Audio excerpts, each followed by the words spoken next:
தமிழ்நாட்டு மக்களுக்கு ஒரு மிக முக்கியமான வானிலை எச்சரிக்கை. நாம இப்போ ஜனவரி மாசத்துல ஒரு வரலாறு காணாத மழைப்பொழிவை சந்திக்க போறோம்.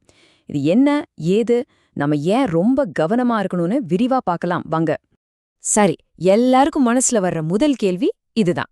ஜனவரியில வெள்ளமா? சான்ஸே இல்லையே அப்படின்னு தான் நம்ம நினைப்போம். ஆனா வானிலை ஆய்வுகள் என்ன சொல்லுது தெரியுமா?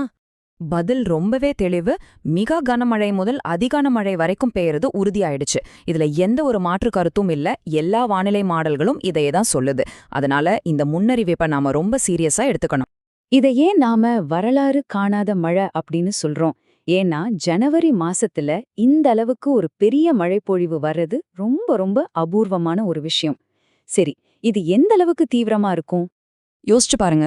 வெறும் 1-2 நாள்ல 20லேருந்து 25 சென்டிமீட்டர் வரைக்கும் மழை பெய்ய வாய்ப்பு இருக்கு. சில சமயம் ஒரு மாசம் முழுக்க பெய்யற மழையை விட இது அதிகம். அதனாலதான் இந்த எச்சரிக்கையை நம்ம சாதாரணமா எடுத்துக்கவே கூடாது. இங்க நாம ஒரு முக்கியமான விஷயத்த புரிஞ்சுக்கணும். இது திடீர்னு வந்த மழை இல்ல.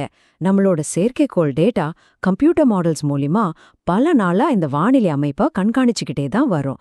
அதனால இந்த கணிப்பு ரொம்ப துல்லியமானது. அப்போ எந்தெந்த தேதியில மழை ரொம்ப அதிகமா இருக்கும்? வாங்க அந்த முக்கியமான நாட்களை இப்ப பார்க்கலாம். இந்த 3 தேதிய மறக்காதீங்க. ஜனவரி 9, 10 அப்புறம் 11. இந்த 3 நாள் தான் மழையோட ஆட்டம் ரொம்ப தீவிரமா இருக்க போகுது. குறிப்பா கடலோர மாவட்டங்கள்லயும் டெல்டா மாவட்டங்கள்லயும் இருக்கிறவங்க ரொம்ப ரொம்ப கவனமா இருக்கணும். இப்ப நாம ரொம்ப முக்கியமான ஒரு பகுதிக்கு வந்திருக்கோம். எந்தெந்த மாவட்டங்களுக்கு அதிக நமழை எச்சரிக்கை விடுக்கப்பட்டிருக்கு? உங்க மாவட்டம் இதுல வருதான்னு கொஞ்சம் கவனமா பாருங்க. முதல்ல பாத்தீங்கன்னா டெல்டா பகுதிகள் தான் அதிக ஆபத்துல இருக்கு. நாகப்பட்டினம், திருவாரூர், தஞ்சாவூர் மாவட்டங்கள்ல மிக மிக கனமழைக்கு வாய்ப்பு இருக்கு.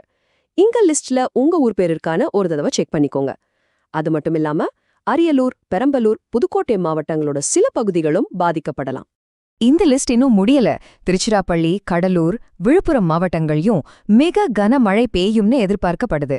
கூடவே புதுச்சேரி மற்றும் காரைக்காலுக்கும் இதே எச்சரிக்கை தான். உங்க பகுதி இந்த லிஸ்ட்ல இருக்கான்னு பாத்துக்கோங்க. சரி, அதிக நமழை பெய்யுற மாவட்டங்களை பாத்துட்டோம். அப்போ மத்த மாவட்டங்களோட நிலைமை என்ன? தமிழ்நாடு முழுக்க பாதிப்பு எப்படி இருக்க போகுதுன்னு பார்க்கலாம். தமிழ்நாட்டோட மத்த பகுதிகளுக்கும் எச்சரிக்கை இருக்கு. சென்னை, திருவள்ளூர், காஞ்சிபுரம் மாதிரியான வட மாவட்டங்கள்ல கனமழை முதல் மிக கனமழை வரைக்கும் பெய்யலாம்.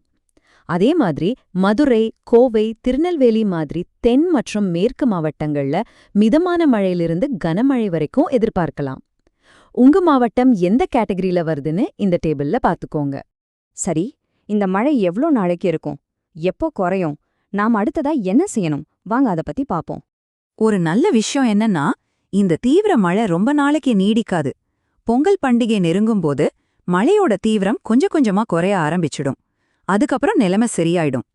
அதனால நாம ஞாபகம் வச்சுக்க வேண்டியது இதுதான். வர்ற சில நாட்கள், குறிப்பா ஜனவரி 9, 10, 11 ரொம்ப ரொம்ப முக்கியம். தயவு செஞ்சு எல்லா முன்னெச்சரிக்கை நடவடிக்கைகளையும் எடுத்துக்கோங்க. நீங்களும் பாதுகாப்பா இருங்க, உங்க குடும்பத்தையும் பத்திரமா பாத்துக்கோங்க.